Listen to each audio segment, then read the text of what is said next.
Dear students, my friends, most welcome to the next class। मेरे प्रिय विद्यार्थियों और मित्रों, अगली क्लास में आप सभी का हार्दिक स्वागत है। Today we are going to study about use of auxiliary verbs singular with examples। आज हम लोग उन सहायक क्रियाओं के बारे में बातचीत करेंगे जो कि एक वचन के में हैं और हम लोग उनके उदाहरण के साथ में इन चीज़ों को सीखेंगे। तो आइए, आप सभी लोगों का आज की क्लास में स्वागत है। प्रियतम अवतार मेहर बाबा की जय, अपने अपने इष्टों की जय, अपने अपने गुरुजनों की, माता पिता की जय। आइए हम लोग चलते हैं आज की क्लास में। ये हमारे मेंटोर्स हैं, हमारे आदर्श, हमारी प्रेरणा है। आदरणीय मिस्टर बीबी सिंह सर, हमारे इंग्लिश के टीचर, हमारे स्कूल के समय के, हमारे पिता प्रोफेसर एस.वी. आर्या और हमारे ससुर साहब Chaudhary Jay Kumar sir ji. Today we are going to learn students about using auxiliary verbs and that too which are singular with examples। यानी आज हम लोग सहायक क्रियाओं के बारे में और उन सहायक क्रियाओं के बारे में सीखेंगे जो कि एक वचन में आती हैं और उन्हें हम उदाहरण सहित समझने की कोशिश करेंगे। फिर हम लोग सीखेंगे नए वाक्य, न्यू सेंटेंसेस, नए शब्द, new words. Question and answer section we will have, प्रश्नोत्तर हमारा सत्र होगा। And then we will have personality development tip यानी व्यक्तित्व विकास सूत्र, और फिर कोट ऑफ द डे जो हमारा कोटेशन होगा आज का। ओके हम लोग ऑक्सिलरी वर्ब्स का कैसे यूज करें, हम लोग अपनी बातचीत में सहायक क्रिया का उपयोग कैसे करें कि हम अपनी बातचीत को प्रभावशाली ढंग से प्रस्तुत कर पाएं, अच्छे ढंग से हम बातचीत कर पाएं। आज इसी बात को हम लोग सीखेंगे कि इन सहायक क्रिया जो कि एक वचनीय सहायक क्रियाएं हैं उनका इस्तेमाल करके हम कैसे अपनी बात सामने वाले से कह पाएंगे। आइए देखते हैं कि इनका उपयोग हम किस प्रकार से कर सकते हैं। पिछले क्लास में हम लोगों ने बातचीत की थी सिंगुलर और प्लूरल दोनों प्रकार के ऑक्सिलरी वर्ब्स को हमने समझने की कोशिश की थी और ये चार्ट आप लोगों के सामने प्रेजेंट किया था। Now this chart is all about auxiliary और हेल्पिंग वर्ब इन सिंगुलर, यानी एक वचन में हम लोग सहायक क्रियाओं का यूज कैसे करेंगे। और यहाँ पे हम लोग देखेंगे कि first person, second person, third person और पास्ट टेंस यानी भूतकाल, प्रेजेंट टेंस यानी वर्तमान काल और फ्यूचर टेंस यानी भविष्य काल में हम लोग किस प्रकार से अपनी बातचीत कर सकते हैं इन ऑक्सिलरी वर्ब्स के यूज के साथ में। कुछ हैं यहाँ पे आप देखेंगे जो कि मनुष्यों के लिए ही ऑक्सिलरी वर्ब्स यूज होती हैं, सहायक क्रियाएं यूज होती हैं। कुछ हैं जो कि मनुष्यों के लिए और साथ साथ मनुष्यों के अलावा वस्तुओं के लिए, जगहों के लिए या छोटे मोटे जानवरों के लिए, कीड़े मकोड़ों के लिए हम लोग इस्तेमाल करते हैं कुछ। और फिर नंबर 3 पे हम लोग इस्तेमाल करते हैं ऐसे ऑक्सिलरी वर्ब जो कि वस्तु, स्थान अथवा छोटे मोटे जानवर या कीड़ों के लिए हम लोग इस्तेमाल करते हैं। इनको हम मनुष्यों के लिए कतई इस्तेमाल नहीं करते। We don't use for human beings. Okay, तो देखते हैं नेक्स्ट। यहाँ पे हम लोग आज इस स्लाइड में सीखने वाले हैं फर्स्ट पर्सन यानी प्रथम पुरुष। फर्स्ट पर्सन प्रथम पुरुष यानी आप स्वयं, आप अगर बोल रहे हैं तो आप खुद प्रथम पुरुष हैं और आप बताने वाले हैं कोई बीते समय में घटी हुई घटना के बारे में या कोई कार्य के बारे में जो आपने किया था बीते हुए समय में। सॉरी, तो वो है पास्ट टेंस, वो है पास्ट टेंस। और आप अकेले हैं, सिंगुलर हैं, इसलिए एक वचन, जैसे एक व्यक्ति, एक मित्र, एक पेन, एक पेपर, एक बुक, तो वो जितनी भी चीज़ें एक हैं वो सिंगुलर। अगली क्लास में हम लोग पढ़ेंगे प्लूरल के बारे में यानी बहुवचन के बारे में, पर आज की क्लास में हम लोग पढ़ रहे हैं सिंगुलर के बारे में। राइट, तो आइए इस चीज़ को हम लोग समझने की कोशिश करते हैं कि फर्स्ट पर्सन यानी यहाँ पे है आई। आई एक प्रोनाउन है और आई वॉज अ स्टूडेंट, मैं एक विद्यार्थी था। इसमें अगर आप कहना चाहते हैं कि आप विद्यार्थी थे, आप हो सकता है अभी आप you must be in a job, तो you are right now you are not a student. अभी आप विद्यार्थी नहीं हैं, आप नौकरी में हैं या आप किसी पेशे में हैं और आप विद्यार्थी थे। आप किसी को बताना चाह रहे हैं कि भूतकाल में यानी पहले आप विद्यार्थी थे, तो पहले आप क्या थे, इसके लिए हम यूज करेंगे पास्ट टेंस यानी भूतकाल। और आप बात कर रहे हैं अपने बारे में, अपने बारे में यानी आए, तो यह है एक वचन, ठीक है। और आए, यहाँ पे आए यानी मैं का हम लोग यहाँ पे यूज कर रहे हैं, राइट, जो कि एक प्रोनाउन है और ये एक वचन में है। और आए यानी जो बात कर रहा है वो हमेशा फर्स्ट पर्सन होता है, प्रथम पुरुष। तो आई के साथ लगेगा हमेशा वॉज, क्योंकि ये पास्ट टेंस की बात है। पास्ट टेंस में वॉज, अ, एक स्टूडेंट था, विद्यार्थी था, राइट। तो प्रोनाउन है, ऑक्सिलरी वर्ब है, एक आर्टिकल यहाँ पे लग रहा है और अदर वर्ड। इसके साथ में, इस स्ट्रक्चर के साथ में आपने अपनी बात कह दी है, सामने वाले को आपने अपनी बात रख दी है, प्रस्तुत कर दी है उसके सामने, और सही इंग्लिश में, सही अंग्रेजी में अपनी बात आपने उसको रख दी है। कभी भी आपको अगर ऐसी बात करनी हो जो कि भूतकाल की हो, आप अपने बारे में बता रहे हो और वो एक ही व्यक्ति यानी आप ही हैं अकेले, तो इस तरह से इस बात को हम लोग सामने रखेंगे।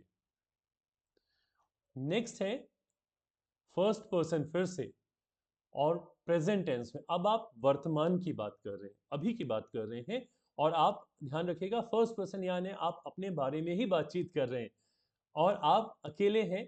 अकेले मतलब कि आप सिर्फ अपने बारे में बात कर रहे हैं और एक व्यक्ति आपको सुन रहा है, तो ये हो जाएगा सिंगुलर, ठीक है। अब यहाँ पे प्रथम पुरुष हैं, आप वर्तमान काल में बात कर रहे हैं और एक वचन की बात कर रहे हैं, ठीक है। तो एग्जाम्पल इसमें है, पिछले वाले स्लाइड में था आई वॉज, आई वॉज, अब यहाँ पे आ गया है आई एम, ठीक है। मैं हूं, आई एम अ स्टूडेंट, राइट। मैं एक विद्यार्थी हूं। यहाँ पे आई यानी प्रोनाउन हो गया, एम ऑक्सिलरी वर्ब।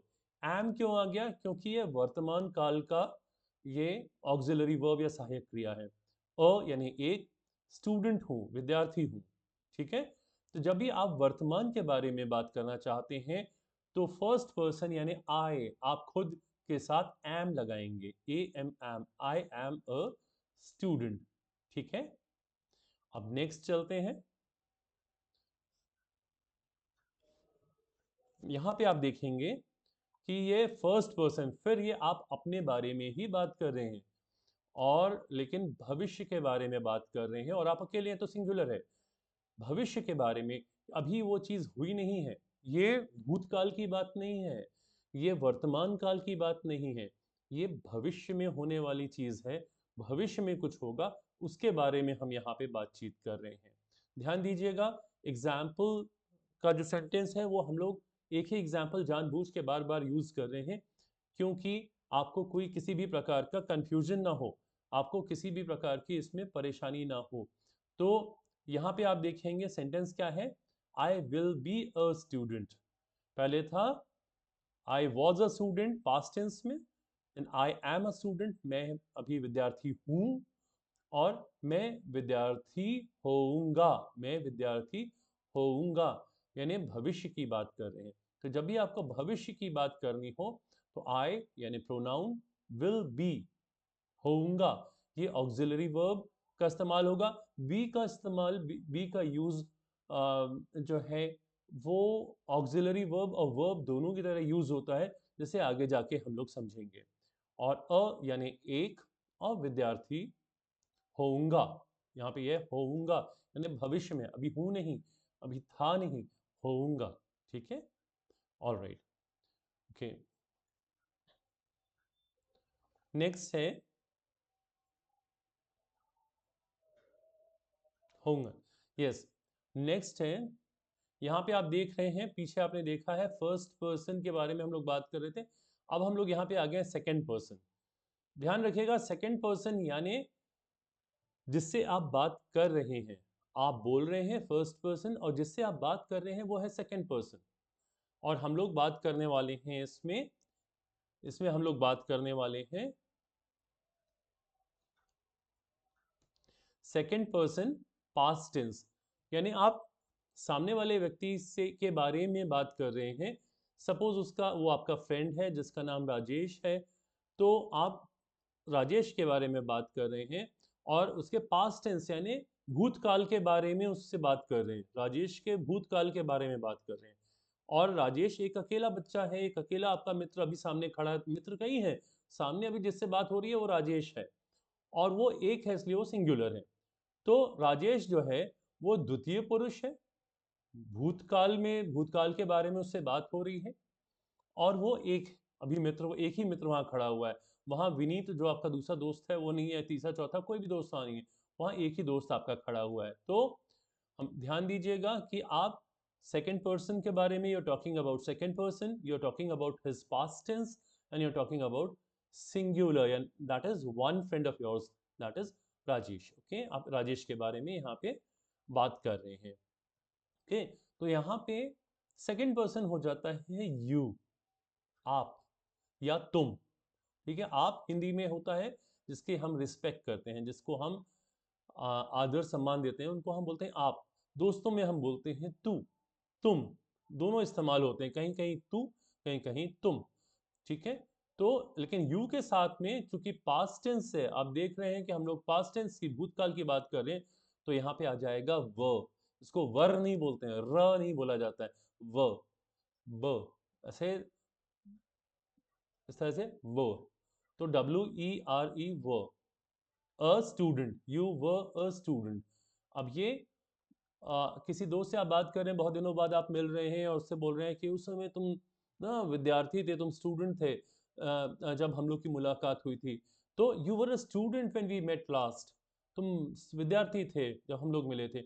ऐसी बात कहनी है उसके दोस्त सामने वाले के बारे में, राजेश के बारे में, और उसके बीते हुए दिनों के बारे में बात करनी है या कल की ही बात करनी है। तो आप एक विद्यार्थी थे, तुम एक विद्यार्थी थे, राइट। तो यहाँ पे यू व अ स्टूडेंट, यू यहाँ पे प्रोनाउन है, व ऑक्सिलरी वर्ब है, अ एक आर्टिकल है जो कि लगता है, इसके बारे में हम लोग बातचीत कर चुके हैं, आगे भी बातचीत करेंगे। कब अ आता है, कब एन आता है, कब द हो लिखा जाता है और कब द ही दी हो जाता है, इसके बारे में एक सेपरेट क्लास हम लोग करेंगे। एंड स्टूडेंट, ये स्टूडेंट है, यू इस्तेमाल हो रहा है, स्टूडेंट नहीं है। इसका प्रोनाउंसिएशन देखिएगा, STU इज स्ट्यू और डेंट, स्टूडेंट, विद्यार्थी, ये अदर वर्ड्स है। तो जब भी आपको बात करनी हो किसी सामने वाले व्यक्ति से और उसके पास्ट के बारे में, तो इस तरह से ये स्ट्रक्चर यहाँ पे बनेगा, आप लोग ध्यान रखिएगा और इसका इस्तेमाल कीजिएगा, राइट। अब यहाँ पे आ रहा है, देखिए सेकंड पर्सन प्रेजेंट टेंस। अभी हम बात कर रहे हैं सेकंड पर्सन पास्ट टेंस, अब हम second person present tense, second person वही है, राजेश सेकंड पर्सन है, आप बात कर रहे हैं राजेश के साथ में, राजेश सेकंड पर्सन है। ठीक है, या अगर बच्चियां हैं तो आपकी सहेली स्मिता हो सकती है, तो उसके बारे में आप बात कर रहे हैं सपोज, ठीक है।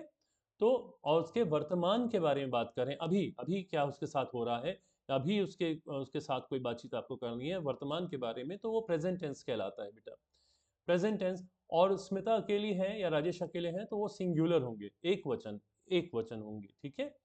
तो अगर ऐसी परिस्थिति में, ये परिस्थितियां हैं बेटा, इन परिस्थितियों में अगर आपको बात करनी है तो एक यहाँ पे एग्जाम्पल है, यू आर अ स्टूडेंट, तुम या आप, तुम एक विद्यार्थी हो या आप एक विद्यार्थी हैं, अभी वर्तमान में है, भूत में नहीं है, भविष्य में नहीं है, अभी आप एक विद्यार्थी हैं, आप उसको बता रहे हैं अभी आप एक विद्यार्थी हैं, ऐसे करके अगर आप बता रहे हैं तो आप वर्तमान की बात कर रहे हैं।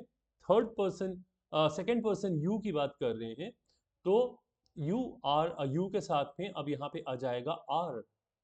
यहाँ आपने देखा पास्ट टेंस में वर लग रहा था, व, और यहाँ प्रेजेंट टेंस में लगेगा आर, ठीक है, आर।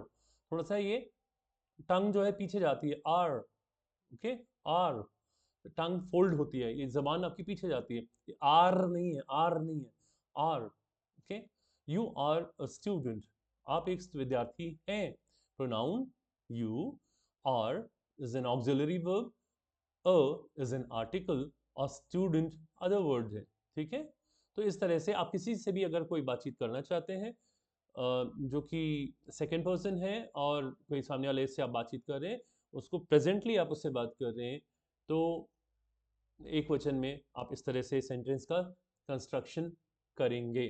जैसे you are an employ of Tata Sky, आप टाटा स्काई के एक एम्प्लॉय हैं, आप काम करते हैं, राइट? या you are sorry,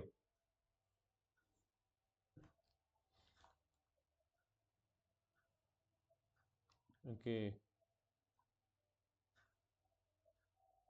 past tense and this is about present tense, right?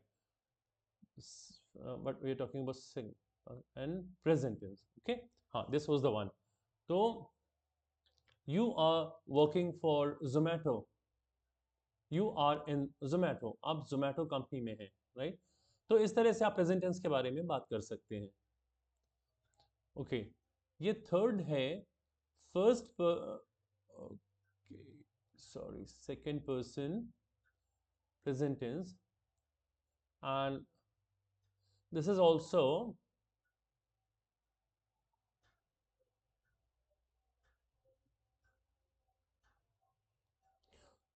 sorry, there is a small mistake here, but हम आपको उसको ठीक से बता देंगे.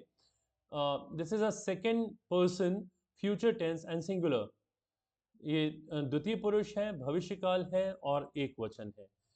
तो ये this is not first person but ये द्वितीय पुरुष है. This is a typing mistake, I am sorry for this. तो अगर द्वितीय पुरुष है यानी वो हो जाएगा you, not I. This will be you. पर फ्यूचर टेंस में हम इस्तेमाल करेंगे, जो ऑक्सिलरी वर्ब होगा वो will be a student, okay? तो यहाँ पे यू आई की जगह आप यू पढ़ें, you will be a student. You यानी तुम या आप होंगे एक विद्यार्थी. You is a pronoun, will be is an auxiliary verb, a is article and student is other word. तो इसका स्ट्रक्चर है I will be sorry, you will be a student. आप एक विद्यार्थी होंगे. तो you is what?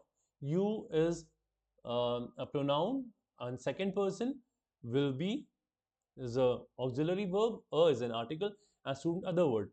ये will be is very important, यही इसको फ्यूचर टेंस में ले जाता है, भविष्य काल में ले जाता है, okay? Now the third person. अब आप राजेश के साथ बात कर रहे हैं और उससे बात कर रहे हैं अजय के बारे में. आप बात कर रहे हैं राजेश से और अजय के बारे में बात कर रहे हैं. तो आप तो फर्स्ट पर्सन हुए, राजेश सेकंड पर्सन हुए, और अगर अजय हैं तो वो थर्ड पर्सन हुए. या मान लीजिए वो रंजना है तो वो थर्ड पर्सन हो गई, क्योंकि आप हैं, स्मिता से बात कर रही हैं और रंजना के बारे में बात कर रही हैं, तो थर्ड पर्सन हो गए, ओके? तो थर्ड पर्सन, और उसके आप भूतकाल के बारे में बात कर रहे हैं, उसके पीछे के समय के बारे में बात कर रहे हैं थर्ड पर्सन के, यानी थर्ड पर्सन जो अजय है या रंजना है उसके आप पीछे के बारे में बात कर रहे हैं, और वो भी एक है इसलिए वो सिंगुलर है. तृतीय पुरुष, भूतकाल और एक वचन. Sentence is he she was a student. He या शी में से कोई भी एक आप यूज कर सकते हैं. अगर वो मेल है तो ही हो जाएगा, फीमेल है तो शी हो जाएगा, राइट? वॉज वो एक विद्यार्थी, वह एक विद्यार्थी थी, ठीक है? वह, तुम नहीं, सॉरी, वह एक विद्यार्थी थी. तो वह एक प्रोनाउन है, वॉज था थी ऑक्सिलरी वर्ब है, और एक विद्यार्थी थी, वह एक विद्यार्थी थी. तो ये हो जाएगा, यहाँ पे ध्यान दीजिएगा, क्योंकि पास्ट टेंस है इसलिए वॉज हो गया है. यहाँ पे ही एंड शी, बिकॉज ये हम थर्ड पर्सन के बारे में यानी स्मिता के बारे में बात कर रहे हैं या रवि के बारे में बात कर रहे हैं किसी से, तो हम फर्स्ट पर्सन, सेकंड पर्सन जिससे हम बात कर रहे हैं राजेश या स्मिता, और थर्ड पर्सन है अजय या रंजना, ठीक है? तो ही शी भी हम उनकी जगह इस्तेमाल कर सकते हैं. अगर हम नाम लेंगे तो वो प्रॉपर नाउन हो जाएगा, और अगर ही एंड शी का इस्तेमाल करेंगे तो ये हो जाएगा प्रोनाउन, ठीक है? और वो विद्यार्थी थी, हम कहना चाह रहे हैं थी पहले, भूत में, अभी नहीं है, भविष्य में नहीं होगी, पता नहीं, लेकिन वो विद्यार्थी पहले थी, ये हम जानते हैं. तो ऐसे किसी भी सेंटेंस में जिसके बारे में आप भूतकाल के बारे में बात करना चाहते हैं और किसी थर्ड पर्सन के बारे में आप बात करना चाहते हैं, तो आप इस यहाँ पे इस तरह से आप सेंटेंस बना सकते हैं. ऐसे ही अभी हम पढ़ रहे हैं third person past tense singular, अब हम थर्ड पर्सन प्रेजेंट टेंस, अभी प्रेजेंट यानी वर्तमान, वही तीसरे व्यक्ति के बारे में, तीसरा व्यक्ति यानी कौन, यानी जो हम बोल रहे हैं अजय, या कोई थर्ड रंजना है, तो वो थर्ड पर्सन हो गई है, ठीक है। और फ्यूचर टेंस यानी अब उनके बारे में, उनके भविष्य के बारे में बात वो कर रहे हैं हम लोग सिंगुलर में, ठीक है। तृतीय पुरुष भविष्यकाल एक वचन। सेंटेंस है यू, सॉरी यहाँ पे भी शी आना चाहिए, he she will be a student, वह एक विद्यार्थी होंगे, अभी विद्यार्थी नहीं है, वो एक विद्यार्थी होंगे।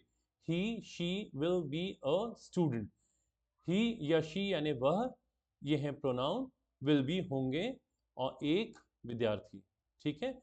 तो यहाँ पे ध्यान देने वाली बात यह है कि क्योंकि वो थर्ड पर्सन में बात हो रही है, तो ही एंड शी थर्ड पर्सन है, और भविष्य की बात हो रही है, तो इसलिए दिस इज विल बी, जो बताता है कि थर्ड पर्सन है, ठीक है। फिर other words, article and other words, तो उसका स्ट्रक्चर किसी के बारे में भी आपको बात करना है क्योंकि थर्ड पर्सन है और उसके भविष्य के बारे में बात करनी है, तो ही या शी और विल बी, ये this is very important, right, इसका ध्यान रखिएगा। ऑक्सिलरी वर्ब है विल बी, ओके।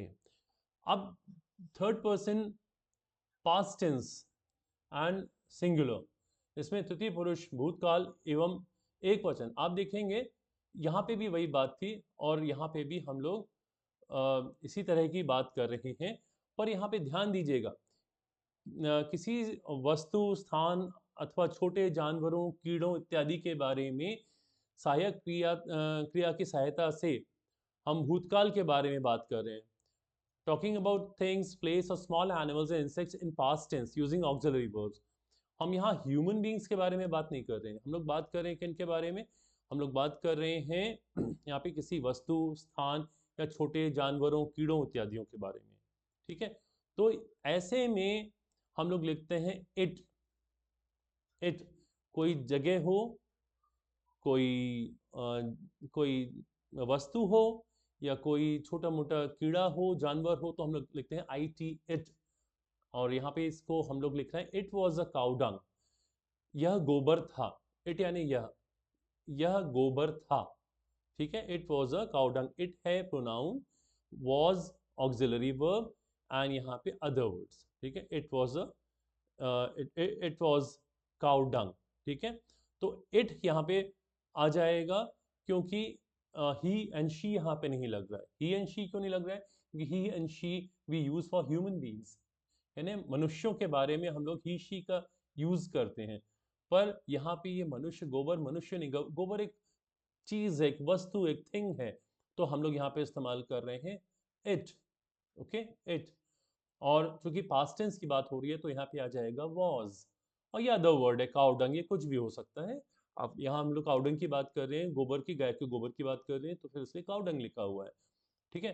पर अगर किसी भी चीज़ के बारे में, स्थान के बारे में, या किसी छोटे मोटे जानवर के बारे में, या कीड़े मकोड़ों के बारे में बात कर रहे हैं, तो हम लोग हमेशा इट बोलेंगे।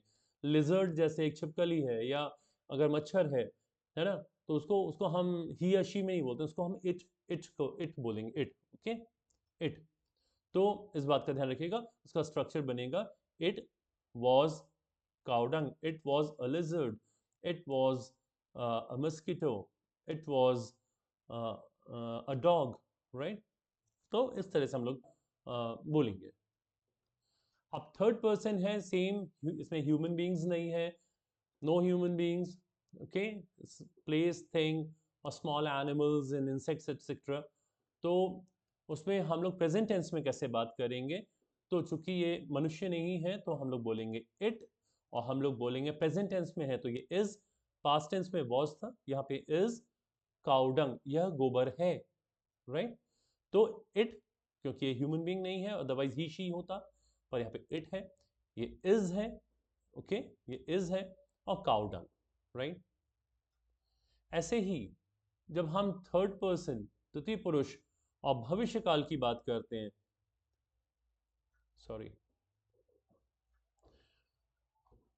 हम लोग भविष्य की बात कर रहे हैं, किसी स्थान, किसी वस्तु, किसी जानवर के बारे में, कीड़े मकोड़े के बारे में, तो हम लोग क्या क्या बोलते हैं, एक एग्जाम्पल से समझते हैं। इट विल बी कंपोस्ट, यह कंपोस्ट होगा, है ना। कंपोस्ट यानी होता है गोबर से बनने वाली खाद, ठीक है। अभी वो गोबर है, आगे चल के वो खाद बन जाएगी, आगे चल के वो खाद में बदल जाएगी, क्योंकि हम कंपोस्टिंग कहेंगे। कंपोस्टिंग क्या होती है? कंपोस्टिंग खाद बनाने की प्रक्रिया है। तो it will be compost, right. ये compost, it will be compost, इसमें अ यूज नहीं होगा। अ मतलब होता है एक, मतलब किसी को गिन सकते हैं तो अ लगाइए, और यहाँ आप कंपोस्ट खाद को गिन नहीं सकते, एक ढेर है, लेकिन कंपोस्ट कितना हम नहीं जानते हैं, तो इट विल बी कंपोस्ट, या खाद होगी, ठीक है। ये इट यानी हो गया प्रोनाउन, विल बी यानी ऑक्सिलरी वर्ब, कंपोस्ट यानी अदर वर्ड्स, राइट। उसका स्ट्रक्चर बनेगा इट विल बी कंपोस्ट, ठीक है। यहाँ पे इट यानी फिर अगेन ये थर्ड पर्सन है, लेकिन ह्यूमन बीइंग नहीं है, और विल बी यहाँ पे ऑक्सिलरी वर्ब का यूज हो रहा है। ओके यहाँ पे हम कुछ आपको बताना चाहेंगे, कुछ और बहुत कॉमन ऑक्सिलरी वर्ब्स हैं, लेकिन उनको हम लोग सीखेंगे जब हम लोग टेंस की बात करेंगे ना। तो जब टेंसेस सीखेंगे तो टेंसेस में हम उनका यूज़ करने चलेंगे, और तब हम आगे इनके बारे में सीखेंगे। इसलिए अभी हम लोग इनको शॉर्ट में आपके सामने प्रस्तुत कर रहे हैं, बिकॉज किसी भी वीडियो को हम लोग बहुत लंबा करेंगे तो थोड़ा सा उतना टाइम बच्चे दे नहीं पाते हैं, स्टूडेंट्स दे नहीं पाते हैं, तो इसको शॉर्ट में ही हमने आपको बताया है। लेकिन इसका हम लोग डिटेल बात करेंगे जब हम लोग टेंस की क्लासेस में एंटर करेंगे, राइट। तो आगे चलते हैं बहुत ही मज़ेदार सेशन में, दैट इज़ आज के वाक्य सेंटेंसेस ऑफ द डे। पहला सेंटेंस है ग्रेट गोइंग। किसी को आप बोलना चाहते हैं कि यार बहुत बढ़िया कर रहे हो यार, तुम बहुत, कोई कोई कुछ काम कर रहे हैं ना, सपोज कोई बहुत अच्छा खेल रहा है, तो उसको आप ऐसे थम्स अप करके बोलते हैं great going man, great going friend, okay. आजकल ब्रो बहुत बोलते हैं, ब्रो या सिस, ब्रो यानी ब्रदर। अपने दोस्त को भी लोग ब्रो बोलते हैं, सिस सिस्टर, अपनी सहेली को आप सिस बोल सकती हैं। तो ग्रेट गोइंग सिस, ग्रेट गोइंग बॉय, कोई अच्छा काम कर रहा है तो ग्रेट गोइंग, है ना, बहुत अच्छा, short and sweet, great going, बधाई देने के लिए। और एक क्वेश्चन भी कई कई बार लोग पूछते हैं, हु इज दैट, वो कौन है, या हु इज ही, वो कौन है। कोई फीमेल है, कोई लड़की है, तो हु इज शी, आप पहली बार देख रही हैं, हु इज शी, वो कौन है ना। आप पूछते हैं, अपने फ्रेंड से पूछते हैं हु इज शी, तो इस तरह से आप पूछ सकते हैं, राइट। छोटे छोटे सेंटेंसेस आप बोलेंगे ना तो आपको बड़ा अच्छा इंप्रेशन क्रिएट होगा, बहुत बढ़िया इंप्रेशन बन जाएगा, माय गॉड तो बहुत अच्छी इंग्लिश बोलता है या बोलती है, राइट। आज भी थोड़ा सा इंप्रेशन बनाने के लिए इंग्लिश का अच्छा इस्तेमाल कर सकते हैं, हालांकि गलत इंप्रेशंस नहीं बनाने चाहिए, पर ठीक है, एक नई भाषा हम लोग सीख रहे हैं, और धीमे धीमे ही सीखेंगे। अगर आपको कुतुब मीनार पे चढ़ना है तो एक एक स्टेप करके ही तो आप कुतुब मीनार के ऊपर चढ़ेंगे ना। आप एक साथ जंप करके सीधे सबसे ऊपर वाली स्टोरी पे नहीं पहुंच सकते हैं, राइट। या किसी भी कोई अगर मल्टी लेवल बिल्डिंग है, तो उसमें आप टॉप पे सीधे नहीं जा सकते, आपको स्टेप बाय स्टेप आपको चढ़ना पड़ेगा। तो इंग्लिश में भी स्टेप बाय स्टेप, हिंदी भी सीखते हैं कई लोग स्टेप बाय स्टेप, संस्कृत सीखते हैं स्टेप बाय स्टेप, हम लोग इंग्लिश सीख रहे हैं स्टेप बाय स्टेप, राइट। चलिए ठीक है। Okay next sentence, third sentence is please meet my friend, cousin, brother, colleague. अब किसी ने पूछा ये कौन है, तो आप, आपसे किसी ने पूछा कि हु इज शी, बोले, तो आप क्या बोलेंगे, प्लीज मीट माय फ्रेंड, अब प्लीज हमारे दोस्त से मिलो, या मेरे कजिन से मिलो। ध्यान रखिएगा, कजिन सिस्टर, कजिन ब्रदर नहीं होता, this is wrong, this is totally wrong. Cousin is cousin, अगर वो भाई भी है या बहन भी है तो भी हम कजिन ही बोलते, मीट माई कजिन, है ना, मीट माई कजिन। और meet my brother, he is my brother, मेरे भाई से मिलो। He is meet my colleague, colleague है ना साथ में काम करने वाले, अगर आप run job, meet my colleague, he so and so, उनका नाम आता है, he is mister Rajesh Singh, तो आप बोल सकते हैं please meet my colleague, okay. फिर किसी ने आपको आवाज दी, हे लिसन, तो आप बोलेंगे यस आई एम कमिंग, है ना। किसी को बुलाना हो तो बहुत अच्छा सेंटेंस है, हे यू लिसन, लिसन, लिसन मतलब सुनो सुनो सुनो, किसी को बोलना है सुनो तो बोलिए लिसन, LISTEN, लिसन। तो फिर सामने वाला आपको जवाब देगा, या आपसे कोई बोलता है हे लिसन, तो आप बोल सकते हैं यस आई एम कमिंग, मैं आ रहा हूँ, मैं आ रही हूँ, yes I am coming, I am coming, I am coming. सारे सेंटेंसेस कम से कम रोज 30 40 50 बार इसको बोलिए बोलिए बोलिए, प्रैक्टिस कीजिए, आपकी टंग ट्विस्ट होने लगेगी, टंग चलने लगेगी, इंग्लिश में चलने लगेगी आपकी टंग। और इसको सबको बोलते समय आप अपने मोबाइल फ़ोन में रिकॉर्ड कर लीजिए कि प्रोनाउंसिएशन आपका सही हो रहा है कि नहीं हो रहा है। सही प्रोनाउंसिएशंस के लिए इन वीडियोज़ को आप दोबारा दोबारा देखिए। आप गूगल पे जाके पूछिए कि इसका प्रोनाउंसिएशन सही क्या होगा। उसको आप बार-बार कॉपी करके सीखिए, and then you will one day you will see that you have learned a lot. अभी तक हम लोगों की करीब ये शायद 13th क्लास है, और अगर मिनिमम 4 सेंटेंसेस हम लोग पर क्लास हम लोग ले रहे हैं, तो सोचिए 4 इंटू 12, 48 सेंटेंसेस। 48 सेंटेंसेस एक बहुत अच्छा बैंक, आपके सेंटेंस बैंक आपके पास में बन रहा है। तो इनको आप ज़रूर सीखिए। ऐसा मत कीजिए कि आप आगे की चीज़ें सीख रहे हैं, पीछे की चीज़ें आप भूलते चले जाएं, या प्रैक्टिस नहीं कर रहे हैं। अगर आप प्रैक्टिस नहीं करेंगे ना, तो फिर सीखना बड़ा मुश्किल है। पर अगर आप प्रैक्टिस कर रहे हैं, रोज़ आप आधा 1 घंटा देते हैं, डेफिनेटली आपकी इंग्लिश बहुत इंप्रूव हो जाएगी, बहुत ज़्यादा। और हम लोग चाहते तो यही हैं। अब there are few words of the day, बहुत अच्छे वर्ड्स हैं। जैसे आपके यहाँ ड्राइंग रूम में या बेडरूम्स में या घर में कहीं पे भी कर्टन्स लगे होंगे, पर्दे पर्दे लगे होंगे, तो उनको बोलते हैं कर्टन, कर्टन, या ब्लाइंड्स, ब्लाइंड्स भी कहते हैं, कर्टन या ब्लाइंड्स। नंबर 2 है, बिस्तर पे जो बिछाते हैं वो कहलाती है बेड शीट, क्योंकि बेड के ऊपर कवर हो रही है, बेड शीट, राइट। फिर नेक्स्ट है पेलमेट। पेलमेट आजकल यूज कम होता है, आजकल बहुत सुंदर सुंदर रॉड्स यूज हो रही हैं जिन पे कर्टन्स लगाए जाते हैं, रॉड्स। पर कुछ समय पहले तक उन रॉड्स को दिखाने का फैशन नहीं था, उनको कवर किया जाता था।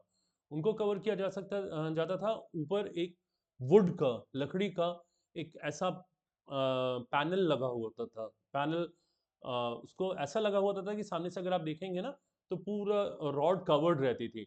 रॉड में से जो नीचे आता था, जो पेलमेट के नीचे से जो चीज़ आती थी, वो केवल पर्दे दिखते थे, और रॉड छुप जाती थी पेलमेट के पीछे। ये वुड का बना हुआ होता था, और वॉल में ही अटैच रहता था, वॉल में, दीवार में ही लगा हुआ रहता था। तो ये पेलमेट कहलाता है। थर्ड है जिसका आप यूज़ कर रहे हैं, और अब अभी बहुत जल्दी इसका यूज़ बंद हो जाएगा, क्योंकि अब गर्मी आ रही है, समर आ रहा है, धीमे धीमे टेम्परेचर बढ़ रहा है। तो दैट इज क्विल्ट, क्विल्ट है ना, क्विल्ट यानी रजाई, क्विल्ट, इसमें क्विल्टिंग होती है, इसको सिलने का तरीका होता है, उसको सिलने के तरीकों को बोलते हैं क्विल्टिंग। बीच बीच में से सिला हुआ रहता है पूरा, है ना, आप देखेंगे धागे से, थ्रेड से सिला हुआ रहता है। तो मैडम बता रही थी, इसको इस तरीके के अंदर बीच बीच में से अंदर रुई है, ऊपर और नीचे क्लॉथ लगा हुआ है, तो इनको एक साथ रखने के लिए क्विल्टिंग की जाती है, तो इसलिए इसको बोलते हैं क्विल्ट यानी रजाई। क्विल्ट होता है जो कंबल होता है, उसको भी हम लोग क्विल्ट कहते हैं। जो मोटे कंबल होते हैं ना, तो उनको भी क्विल्ट कहते हैं। और जो पतले शॉल्स होते हैं, जो कि आप हम लोग अक्सर लेके और कई बार बाहर भी निकल जाते हैं उड़ के उसको, हल्की फुल्की जब ठंड रहती है, तो शॉल वो एक अलग है, लेकिन क्विल्ट यानी कंबल या रजाई। ओके। फिर कर्टन रिंग्स, अभी हम लोग कर्टन की बात कर रहे थे। कर्टन रिंग्स यानी पर्दे के छल्ले हैं, ये पर्दे में जो लगे हुए छल्ले हैं, उनको बोलते हैं कर्टन रिंग्स। और फिर ऐसे ही होता है बेड कवर। बेड कवर ही नहीं, सोफा कवर भी होते हैं। ड्राइंग रूम में आपके सोफा होंगे, तो सोफे कवर्स भी होते हैं। हम एक अपने फ्रेंड के यहाँ गए थे, तो देखा उन्होंने जल्दी से सोफे के कवर्स हटाए, क्योंकि हम लोग पहुंच गए थे। तो सोफा गंदा ना हो दिन भर में, इसके लिए सोफे को तो आप लोग बार बार धो नहीं सकते ना, बेड को तो आप लोग बार बार धो नहीं सकते, तो उसको कवर करके रखते हैं। और जब उसको यूज करना है, तो उसको कवर्स को निकाल लिया जाता है, और कवर्स को ले जाके, कवर्स की वो कपड़े होते हैं, तो you can easily wash them, उनको आप धो सकते हैं। तो ये कवर करके रखे जाता है ये। तो इसलिए बेड कवर अलग होता है, बेड शीट उसके नीचे बिछी हुई होती है जिस पे आप सोते हैं, पर ये बेड कवर है ताकि वो गंदा ना हो, इसलिए बेड कवर, राइट। तो ये 6 वर्ड्स हैं आज के, बहुत अच्छे अच्छे वर्ड्स हैं, घर से ही रिलेटेड हैं। इनका भी आप लोग प्लीज पूरा सेंटेंस आप भले ही हिंदी में बोले, बीच बीच में इन वर्ड्स को यूज कीजिए, इंसर्ट कर दीजिए, डाल दीजिए, इन वर्ड्स को इंग्लिश में डाल दीजिए। इन वर्ड्स की आपको प्रैक्टिस हो जाएगी, हम बार बार आपसे रिक्वेस्ट कर रहे हैं। इन वर्ड्स को आप अपने एक्टिव वोकैबुलरी में ले आइए, आप सक्रिय शब्द कोश में ले आइए। सक्रिय शब्द आपके होंगे कुछ, जिनको आप बार बार यूज करते हैं, बार बार यूज करते हैं। हर एक घर के सक्रिय शब्द होते हैं कुछ, आपके यहाँ के भी सक्रिय शब्द होंगे, वो 20, 50, 100, 150, 200 शब्द होंगे। तो उन शब्दों में को भी, इन शब्दों को भी उनमें शामिल कर लीजिए, और देखिएगा जब आप यूज करना शुरू करेंगे, तो घर के बाकी लोग भी, बच्चे बड़े सब इसको यूज करना शुरू कर देंगे, राइट। तो इनको प्लीज यूज कीजिए, प्लीज यूज कीजिए। ओके। क्वेश्चन आंसर सेशन में आज बहुत अच्छा सेंटेंस स्वास्तिका ने दिया हुआ है कि how do you treat people who can do nothing for you. आप ऐसे लोगों के साथ कैसा बर्ताव करते हैं जो आपके लिए कुछ नहीं कर सकते। जो हमारे लिए कुछ कर सकते हैं उनके लिए तो हम बहुत कुछ करते हैं, पर जिनके लिए हम कुछ नहीं कर सकते हैं, जो हमारे लिए कुछ नहीं कर सकते हैं, जो हमारे लिए हमारे लिए कुछ नहीं कर सकते हैं, उनके साथ हमारा बर्ताव कैसा होता है। अगर उनके साथ भी हमारा बर्ताव अच्छा है, ध्यान रखिए, तो हम वाकई अच्छे इंसान हैं। क्योंकि अक्सर लोग जो उनके साथ अच्छा करते हैं उन्हीं के साथ वो अच्छा करते हैं। तो जो हमारे साथ अगर हमारे लिए कोई कुछ भी नहीं कर पा रहे हैं, कुछ भी नहीं हो सकता है उनके मन में हो कि वो हमारे लिए कुछ करें, अगर वो अच्छा हमारे बारे में सोच भी रहे हैं तो भी बहुत अच्छी बात है। और नहीं भी अच्छा सोच रहे हैं तो हम सामने वाले के हिसाब से अपने आप को क्यों बदलें। हमने बचपन से अपने घरों में सीखा है कि सबसे अच्छा बर्ताव करना है, तो हम सबसे अच्छा बर्ताव ही करें। So thank you Swastika, thank you for this beautiful sentence. आज की पर्सनालिटी डेवलपमेंट टिप है कि बी ट्रस्ट वर्दी जेन्युइनली। आप ट्रस्ट वर्दी मतलब भरोसेमंद बनिए। जब भी किसी इंसान को ज़रूरत हो तो वो आपको याद करे, और इसके लिए बहुत ज़बरदस्त प्रैक्टिस करनी पड़ती है। कई बार आपको अपने आराम को भी छोड़ना पड़ता है। अचानक कोई फ़ोन आएगा कि उसको हेल्प चाहिए, उसको स्टेशन तक छोड़ दीजिए, रेलवे स्टेशन छोड़ दिए या बस स्टैंड तक उसको ड्रॉप कर दीजिए। छोड़ने को बोलते हैं ड्रॉप करना, है ना, कि can you please drop me to the railway station, can you please drop me to the bus stand, और can you please drop me to the airport. आप मुझे एयरपोर्ट तक छोड़ देंगे क्या? तो आप हो सकता है कि आप कहीं बिज़ी हो, या हो सकता है आप रेस्ट कर रहे हो, तो भी आपको लगेगा अरे यार मैं रेस्ट कर रहा था, कहाँ जाऊँगा। नहीं, उसने बोला है तो आप उठ के उसके साथ जाइए, तो आप भरोसेमंद बनेंगे। आप भरोसेमंद बनेंगे। भरोसेमंद बनना बहुत अच्छी बात होती है। जब लोग आप पे भरोसा करते हैं तो वो आपको बहुत अच्छा मानते हैं। और एक बहुत अच्छे लीडर की एक क्वालिटी है कि वो ट्रस्टवर्दी हो। अगर आप लीडर बनना चाहते हैं, अगर आप अग्रणी रहना चाहते हैं सब लोग आपकी तारीफ करें, तो बी ट्रस्टवर्दी जेन्युइनली। अब इसी में एक बहुत अच्छा आप देखेंगे, एक कोट दिया है स्वास्तिका ने कल कि a chain is only as strong as its weakest link. यानी अच्छा, ये थॉमस रीड है, एक स्कॉटिश फिलोसोफर, ये स्कॉटलैंड है, स्कॉटलैंड इंग्लैंड में है, तो स्कॉटिश फिलोसोफर हैं ये। ये उनका कोट है। यानी कि एक चेन कितनी मजबूत होती है, एक अगर सांकल है तो कितनी मजबूत होगी, तो उसका सबसे कमजोर हिस्सा होगा ना, वो सबसे पहले टूटता है। तो जितना भी ताकत उस कमजोर वाले हिस्से में है ना, उतनी ही मजबूत वो सांकल है। क्योंकि जब भी वो टूटेगी उस कमजोर हिस्से से ही टूटेगी। पर अगर वो कमजोर वाला हिस्सा भी नहीं टूट रहा है तो वो सांकल मजबूत है।